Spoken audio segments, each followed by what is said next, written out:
Yahobu, Bapak Ibu Pendeta, Sinenge, Majelis dan warga Gereja Amin, ini adalah channel YouTube Sinode Gereja Amin.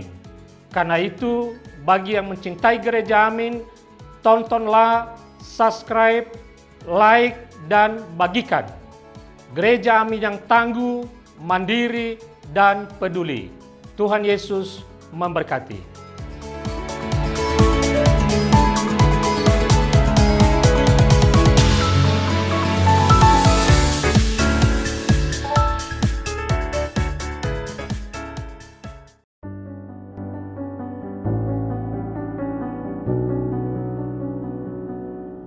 Hai Youth, jumpa kembali dalam acara Youth for Christ. Kali ini kita akan menyimak tulisan Ibu Elidiah Praptanti dalam buku renungan Youth for Christ dengan judul Dalam Kesesakan dan Ancaman berdasarkan Mazmur 25 ayat 11-20 bersama dengan saya Gabriela Natania.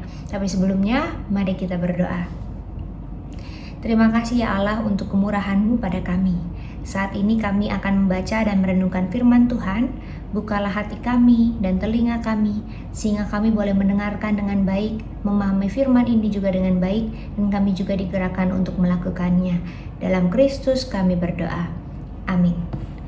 Yang akan jadi pusat permenungan kita adalah Mazmur 25 ayat 20, saya akan bacakan untuk kita semua. Jagalah kiranya jiwaku dan lepaskanlah aku. Janganlah aku dipermalukan sebab aku berlindung kepadamu. Youth, beberapa tahun terakhir, fenomena pinjaman online ilegal marak terjadi.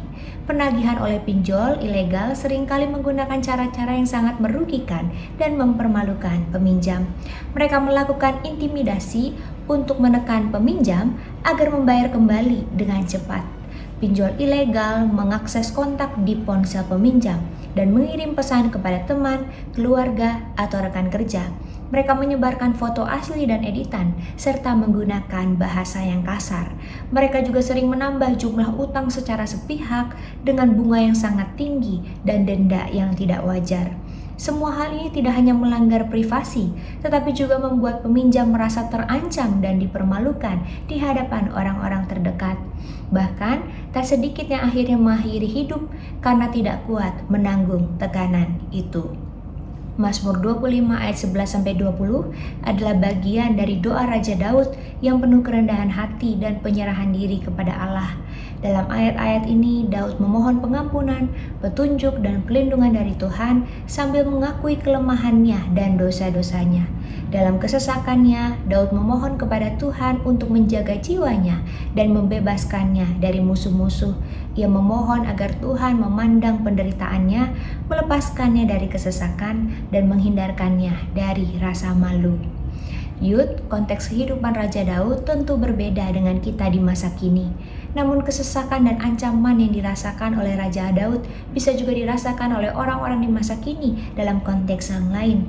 Jika saat ini kita mengalami kesesakan, ancaman, dan dipermalukan, ingatlah bahwa Tuhan sanggup melindungi dan melepaskan kita dari semua hal itu. Hidup kita adalah milik Tuhan, maka serahkanlah ke dalam tangan-Nya dan Ia akan menjaganya. Mari kita berdoa. Ya Allah, kami mau belajar dari Raja Daud, biarlah di dalam kesesakan dan ancaman, bahkan di tengah hal-hal yang mempermalukan kami mau tetap berpegang dan bersandar hanya kepada Tuhan dan percaya Engkau akan menyatakan perlindungan-Mu bagi kami semua. Terima kasih ya Allah, dalam Kristus kami bersyukur. Demikianlah renungan kita hari ini. Jangan lupa subscribe, like, dan bagikan kepada yang lain ya. Tuhan memberkati.